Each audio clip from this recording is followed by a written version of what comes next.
Video शुरू करने के पहले जरूरी सूचना। यूक्रेन में फंसे भारतीय अगर बताना चाहते हैं अपना हाल, रखना चाहते हैं अपनी बात, साझा करना चाहें अपनी समस्याएं और चिंताएं, तो मेल करें ltpanchayat@gmail.com पर। हमारी टीम आपसे संपर्क करेगी और जूम कॉल के जरिए रखेगी आपकी बात। अब चलते हैं खबर की ओर। रूस और यूक्रेन के बीच जंग शुरू हो गई है। रूस के राष्ट्रपति व्लादिमीर पुतिन के यूक्रेन पर सैन्य कार्रवाई के ऐलान के बाद यूक्रेन के राष्ट्रपति वोलोडिमिर जेलेंस्की ने भी अपने नागरिकों की रक्षा करने की कसम खाई है। जेलेंस्की ने रूस के लोगों से अपील करते हुए कहा है कि वो अपनी सरकार द्वारा शुरू किए गए युद्ध को रोकें। इस बीच यूक्रेन की संसद ने देश में आपातकाल लगा दिया है। वहीं यूक्रेन के विदेश मंत्री दिमित्रो कुलेबा ने सभी देशों से रूस के खिलाफ कड़े से कड़े प्रतिबंध लगाने और यूक्रेन को हथियारों के साथ साथ मानवीय और वित्तीय सहायता देने की अपील की है।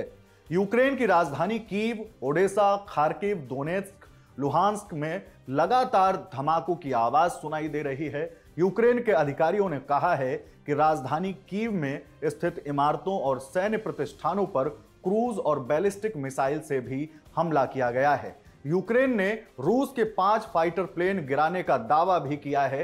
इस पूरे घटनाक्रम पर कई देशों की प्रतिक्रिया आई है। आइए आपको बताते हैं कि इस मामले पर भारत, पाकिस्तान और चीन का क्या रुख है।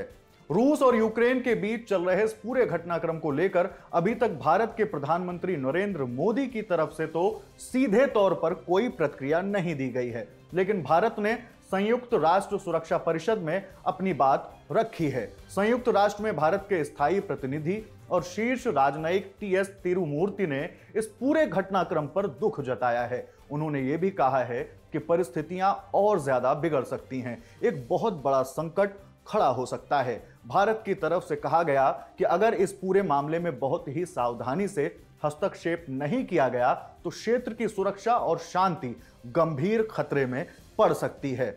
इस पूरे घटनाक्रम पर पाकिस्तान की मिलीजुली प्रतिक्रिया सामने आई है। दरअसल पाकिस्तान के प्रधानमंत्री इमरान खान इस समय रूस के दौरे पर ही हैं। इस बीच उन्होंने रूस के सरकारी मीडिया संस्थान रशिया टुडे से बातचीत करते हुए अपनी बात रखी। उन्होंने कहा, हमें इससे मतलब नहीं है। रूस के साथ हमारे द्विपक्षीय संबंध हैं और हम सच में इनको मजबूत बनाना चाहते हैं। पाकिस्तान हर देश के साथ व्यापारिक संबंध बनाना चाहता है। मुझे नहीं लगता है कि सैन्य कार्रवाई से मसलों का हल निकलता है। जो देश सैन्य कार्रवाई पर निर्भर हैं, उन्होंने ढंग से इतिहास नहीं पढ़ा है। विकासशील देश तो यही चाहते हैं कि अब कोई दूसरा शीत युद्ध ना हो। हम किसी भी पक्ष का हिस्सा नहीं बनना चाहते।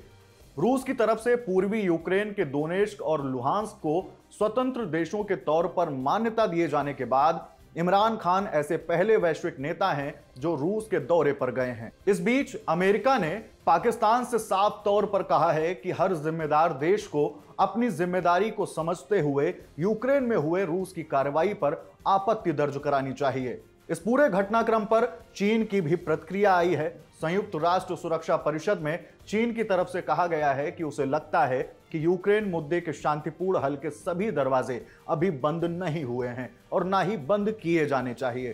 संयुक्त राष्ट्र में चीन के स्थायी प्रतिनिधि झांग जुन ने आगे कहा कि चीन यूक्रेन संकट का हल निकालने के लिए किए जा रहे सभी राजनयिक प्रयासों का स्वागत करता है।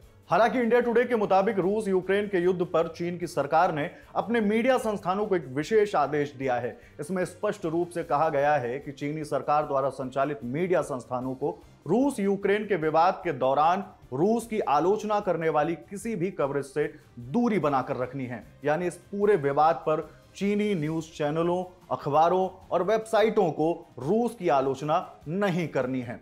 यह जानकारी जुटाई है हमारे साथी मुरारी ने। मैं हूं हिमांशु और कैमरे के पीछे है मन। देखते रहिए द लल्लन टॉप। शुक्रिया।